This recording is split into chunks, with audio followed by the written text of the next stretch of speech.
அவர்களுக்கு தானியமும் திராட்சை ரசமும் பெருகி இருக்கிற காலத்தின் சந்தோஷத்தை பார்க்கிலும் அதிக சந்தோஷத்தை என் இருதயத்தில் தந்தீர். சங்கீதம் 4:7.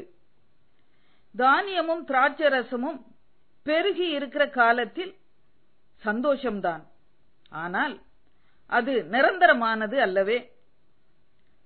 அச்சந்தோஷம் நிரந்தரமானது என நம்பும்போது ஏமாற்றப்பட்டு போவோம். உலக மக்கள்தான் தானியமும் திராட்சை ரசமும் பெருகி இருக்கும் காலத்தில் அந்த மாயையான சந்தோஷத்தில் மகிழ்ந்திருப்பார்கள். ஆனால் தாவீது சொல்கிறார், இந்த உலக சந்தோஷத்தை நாடுகிற மக்கள் தானியமும் திராட்சை ரசமும் பெருகி இருக்கிற காலத்தில் அனுபவிக்கிற சந்தோஷத்தை காட்டிலும் அதிகமான சந்தோஷத்தை என் இருதயத்தில் தந்தீர் என ஆண்டவரை புகழ்கிறார்.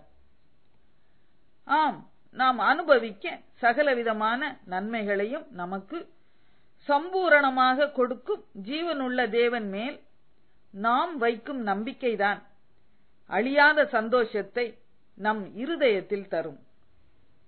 இயேசுதான் நமக்காக சிலுவையில் அப்பமாக பிற்கப்பட்ட தானியம். இயேசுதான் நமக்காக சிலுவையில் வார்க்கப்பட்ட திராட்சை ரசம்.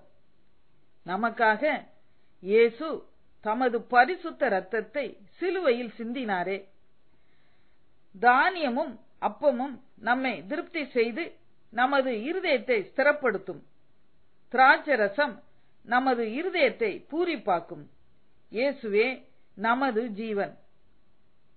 சிக்லாக் பட்டணத்தை அமலேக்கியர் கொள்ளையடித்து அக்கினியால் சுட்டெரித்து ஸ்திரீகளையும் பிள்ளைகளையும் சிறைப்பிடித்து கொண்டு போனார்கள். தாவீது சகலவற்றையும் இழந்து போனான். கர்த்தரின் வார்த்தையின்படி அந்த தண்டை அவர் பின்தொடர்ந்த போது தன் எஜமானால் கைவிடப்பட்ட வியாதிப்பட்ட மரண தருவாயில் இருந்த ஒரு வேலைக்காரனை கண்டார்கள். அவனுக்கு அப்பமும் தண்ணீரும் அத்திப்பழ அடையின் ஒரு துண்டையும் வற்றலான 2 திராட்சைப்பழ குலைகளையும் கொடுத்தார்கள். அதை அவன் சாப்பிட்ட போது அவன் உயிர் அவனுக்குள் வந்தது. அவன்தான் தாவீதின் வெற்றிக்கு வழிகாட்டினான். இயேசுவே எனக்கு ஜீவன் தந்த என் தானியமும் என் திராட்சை ரசமுமாம். இயேசு எனக்கு ஜீவன் தந்து அழிந்து போகாத நித்திய சந்தோஷத்தை என் இருதயத்தில் தந்தார். அல்லேலூயா. ஜெபம்.